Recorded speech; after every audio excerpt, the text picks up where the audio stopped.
पुण्यात धंगेकर विरुद्ध मुरलीधर मोहोळ वाद चांगलाच पेटलाय। धंगेकरांनी मोहोळ यांना पुन्हा खरं तर त्यांचे जे कारनामे आहेत ते उघड केलेले आहेत। मोहोळ यांच्यातील गुन्ह्यांची यादी समोर आणली आहे। माझ्यावर एकही गुन्हा नसल्याचं मोहोळ यांचं वक्तव्य असून मोहोळ यांच्या वक्तव्यानंतर धंगेकरांकडून पोलखोल करण्यात आली आहे। शुक्रवारी माध्यमांसमोर बोलताना मोहोळ यांनी माझ्यावर एकही गुन्हा दाखल नाही आणि धंगेकर यांच्यावर 10 गुन्हे दाखल आहेत असं विधान केलं होतं।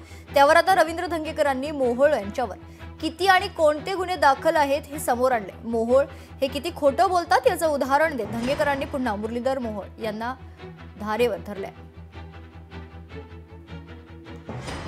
मुरलीधर मोहोळजींनी ऑलरेडी स्पष्टीकरण केलं आहे की त्यांचा काही संबंध नाही। ज्यांचा संबंध असेल त्यांच्यावर कारवाई होईल। पण धंगेकर जे मुरली मोहोळ बोलतायत ते स्थानिक राजकारण विचारातून बोलतायत। शेवटी 1000 विषय आमच्याकडे आहे, 1000 विषय आमच्याकडे आहे। धंगेकरांना पाहिजे असेल तर आम्ही देऊ, पण आमचं महायुतीमध्ये मनभेद तयार करायचे नाही आहे, आम्हाला मतभेद तयार करायचे नाही आहे।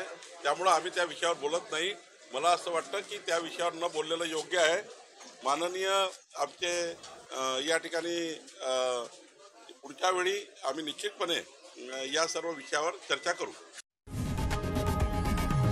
लोकशाही मराठी ऐका, पहा, जागरूक रहा।